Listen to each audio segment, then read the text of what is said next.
I'm receiving hundreds of messages from Iranians who are so grateful that we are showcasing and talking about what is going on there, and I kind of find that astounding. I mean, why isn't the mainstream media talking about this unbelievably enormous and exciting event for all democracies out there?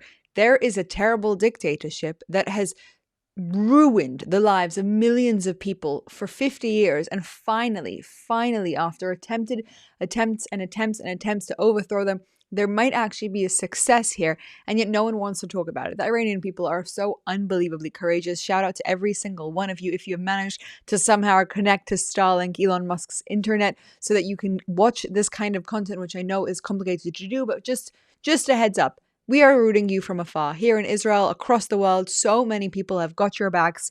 We are praying and praying and praying for safety and peace and prosperity for the Iranian people. And thank you to every single one of you who has sent a message. It is not obvious. Now, I don't know if you can tell by the way I look. I'm actually sick as a dog. And for some reason, Trump didn't call me, despite the fact that I am a Jew and I do control the world. He didn't call me to ask me if this Venezuela and Iran thing was convenient for me. It isn't convenient, if you're wondering. However, we are going to be watching some content that I think is really important, despite the fact that I'm not feeling well, because there are so many questions about what is going on. And my very simple rule is when I'm trying to understand a conflict, I don't always go to people on the externals. I actually try and listen to people who are from the countries of conflict. I think it makes a much better case to understand what's happening. And lately I've come across this woman. Her name is Goldie. Okay. And I don't know where she showed up from, how she just popped up onto my radar, and why I haven't known about her before. But she's an Iranian who is speaking so eloquently for her people and really expressing all of what is going on over there. So we're going to watch her for about 15 minutes explain to us everything that we need to know about this crisis. And my friends, you need to know everything about this crisis. We need to be absolutely educated on this. Number one, it's historical. Okay, like on a purely egotistical level, you're living through an historic event. You should know it's happening. Number two, the courage of these people is something that is actually hard to fathom. And everywhere in the world should be coming together to support them. And the more we know and understand about what these people are doing and how amazing it is, the more we can actually show them love and hopefully push towards this happening. Three, if you actually want a good world to live in, the Islamic Republic falling is kind of one of the most important criteria for this. The Houthis, the trades, the terrorism that we've seen across the world, all of this is funded in part by the Islamic Republic. When the Islamic Republic comes down, and it will come down, hopefully, this does not just mean a change of democracy system for Iran. It means a change of the entire Middle Eastern landscape. And if you care about Israel, if you care about America, if you care about everything that's happening here, from Qatar to Saudi Arabia, this is a monumental moment. So let's watch what she has to say. But first, thank you, my friends, for being here with us at The Pushback. I'm Ira K, your host. Hopefully at this point you're familiar with me. And we are on a mission to hit 100,000 followers on this channel in under 6 months. To do so, we are asking every person who watches this, obviously, to hit that subscribe button, but to let one person know. Because if you let one person know and they hit that follow button, not only will we double our channel, we will double our exposure, which is so unbelievably important because we're doing, in my opinion, important things on this channel, pushing back against a crazy world and a crazy narrative and trying to provide some sort of a sane voice. But if you tell 2 people, we can quadruple, and 3 people, etc. You guys know triple and then quadruple. You know the math. So make sure to do that. And until we hit 100K, I'll be reading the exact amount of people that we are following. As of today, we are at 85,283 followers. What an astounding number. Let's just celebrate every single one of you who is part of this group. Thank you for being here. I appreciate you. And now, let's learn a little bit about Iran. I'm Iranian, and here's everything you need to know in less than 20 minutes about what's currently happening in occupied Iran with the nationwide strikes and protests by Iranians against the Islamic Republic that the mainstream media won't tell you. If you've been watching Iran this week, you already know that something huge is happening. It started on Sunday, December 28, with protests regarding the collapsing economy and the financial crisis, which quickly sparked into anti-Islamic Republic, pro-revolution, and pro-Shah demonstrations that have rapidly taken over the country. Over the last 6 days, we have seen nationwide strikes by merchants, university students joining in, violent security crackdowns by the Islamic regime terrorist forces, reported deaths, Islamic regime officials attacking Iranians attending funerals, and mounting international attention, especially after President Trump gave an explicit warning to the Islamic Republic that the United States would intervene if the Islamic Republic does not stop murdering innocent Iranians. By the way, up until like 2 days ago, when we heard Trump say this, it was like, okay, he's also threatening Hamas. Maybe it's not really going to mean that much. Like, he's just trying to support the Iranian people. And really, that was the move. By saying that he would go after Khamenei, by saying that he would hurt the Islamic Republic if they hurt any Iranians, that gave a massive backing to the people who have tried to overturn the Islamic Republic. By the way, did you know that during the 12-day war, there were massive protests in Iran against the Islamic Republic because they thought it was the end, but the media didn't cover it. Nobody knew about it, and these things kind of died out, and then 1,500 people were executed in the aftermath of that. Okay, the executions that are happening right now are crazy, and it's a terrible, terrible thing. This is part of why the whole Venezuela drama that's happening right this moment is so unbelievably important, because Trump gave an ultimatum to the president, or the de facto president of Venezuela. He didn't listen, and Trump actually followed up. Right now, Khamenei is hiding somewhere in his bunker, absolutely petrified, because Trump made a very, very clear statement that he would intervene. And guess what? The Islamic Republic didn't stop shooting at protesters. What is this going to mean for the future? We can probably expect an American retaliation at some point. Events are still rapidly unfolding, but right now I'm going to walk you through exactly what happened day by day in the first 6 days, starting from December 28 until January 2nd. I'm also going to give you the important context from the Iranian perspective that you're not going to get from mainstream media or non Iranian commentators. The immediate backdrop is the Islamic Republic of Iran's economic downfall. Inflation has skyrocketed to over 40%, and the rial, which is the official currency of the country, has collapsed to a historic low of 1.4 million rials to $1. Keep in mind, in 1979, when the Shah of Iran was still in power and before the Islamic dictatorship occupied Iran, the value of the rial was 70 to $1. So it's always about the money. It's always about the money. It's always about the money. And when you have corrupt regimes that take the money and totally destroy it, they think they can just get away with it. They think they can just get away with it. And guess what? People at a certain point are not going to allow you to just get away with it. just put that into perspective. In 1979, 46 years ago, the value of the rial was 70 rials to $1. Today, it has dropped to a historic low of 1.4 million rials to the US dollar. On Sunday, December 28, because of the collapse of the rial, protests and strikes began to break out across central Tehran and various shops across the city. I want to say something on this. People think that this is an economic protest. It is not just. The economy falling is a direct example of how corrupt the leadership is, how corrupt the Islamic Republic is. The Islamic Republic is hyper and unbelievably focused on terrorism, and that comes at the direct cost of the people. The world wants to kind of really simplify this and make it sound like it's just about the economy, like, oh, they don't have money.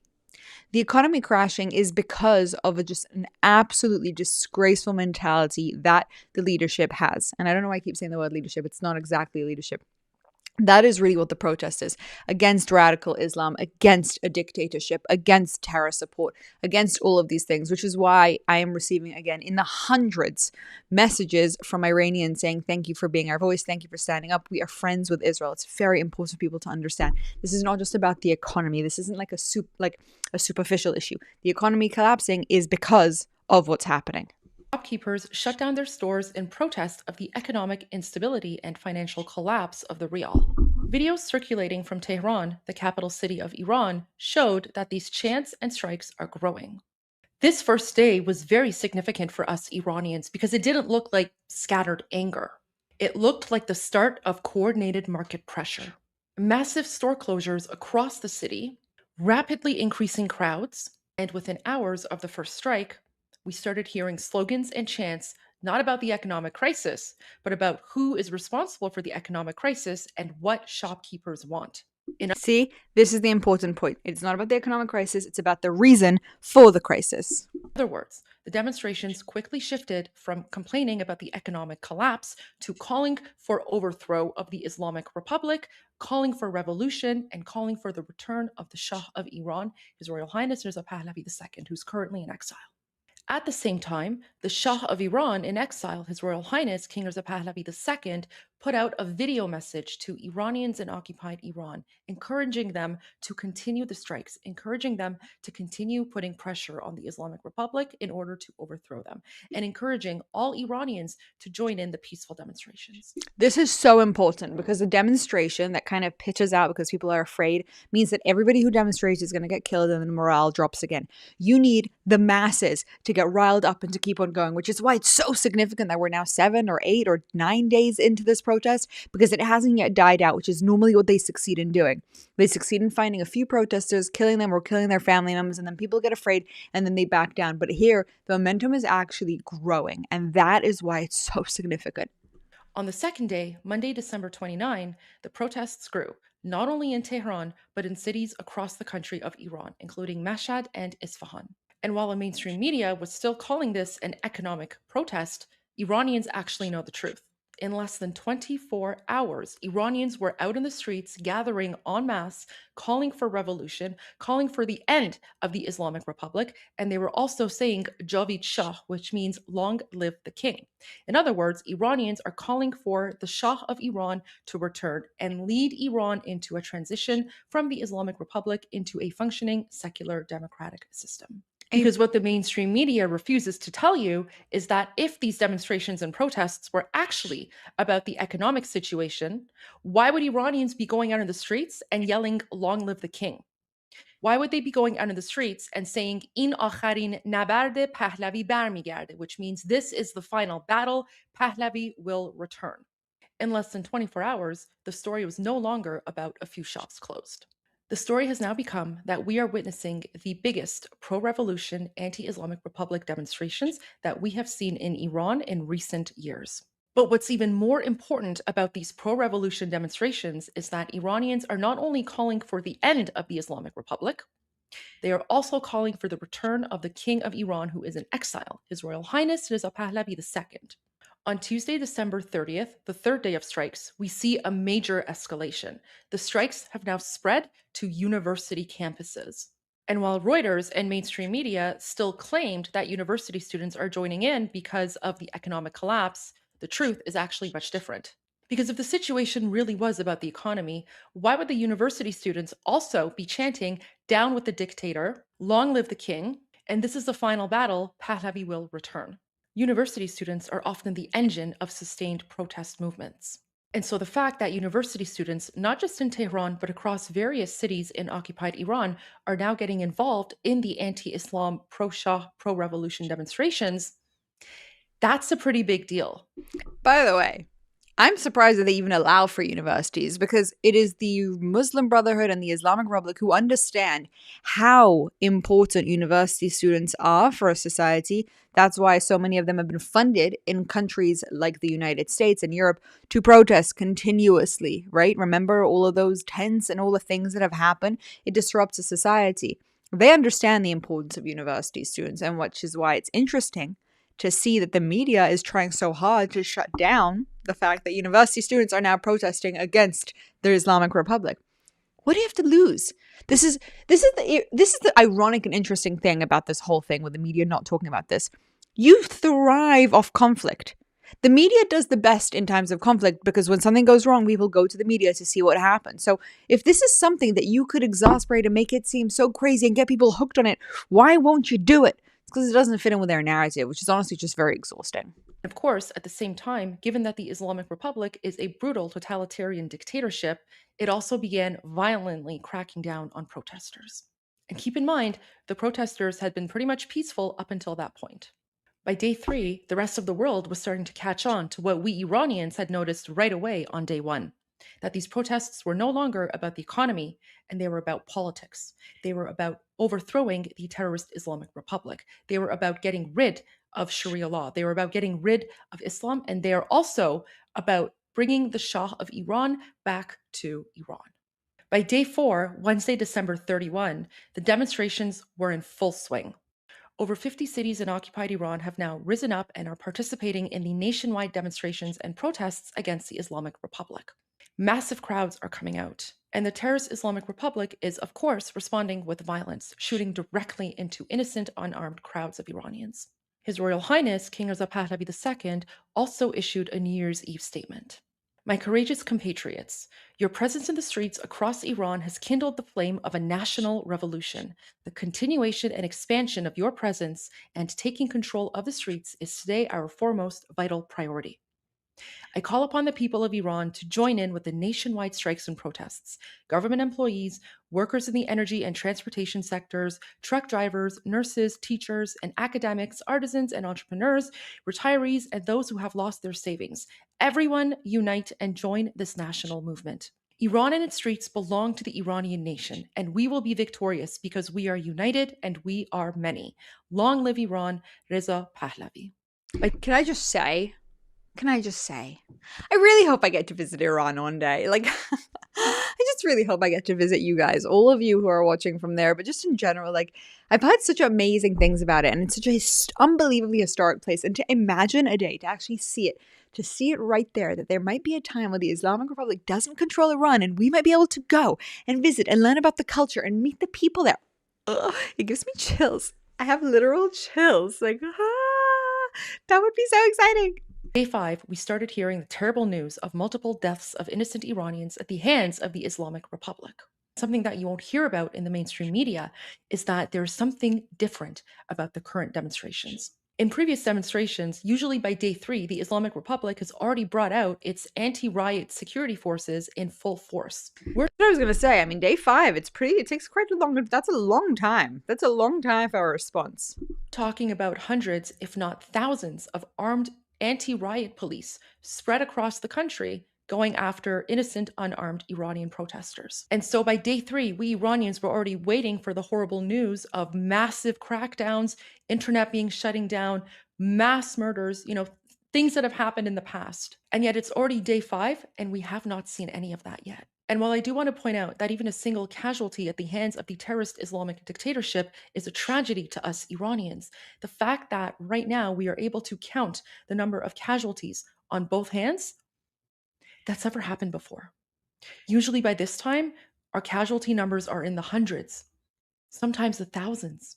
Instead, what we are seeing are smaller numbers of the Basij military forces, the Islamic regime anti riot police, small numbers of them. We're not seeing the massive turnout anymore. And what we are instead seeing are Iranians fighting back. They're fighting back, they're attacking, they're taking over IRGC police bases, they're burning Islamic regime cars. They are fighting back. Iranians are quickly finding out that the Islamic Republic is not as strong as it used to be.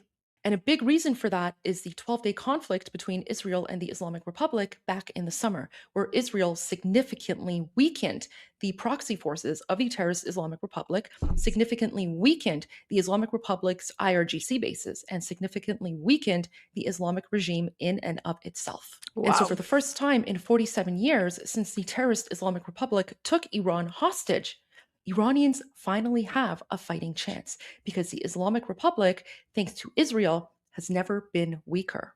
By Friday, January 2nd, which is the 6th day of the protests, we're not seeing any signs of Iranians slowing down. In fact, things are ramping up.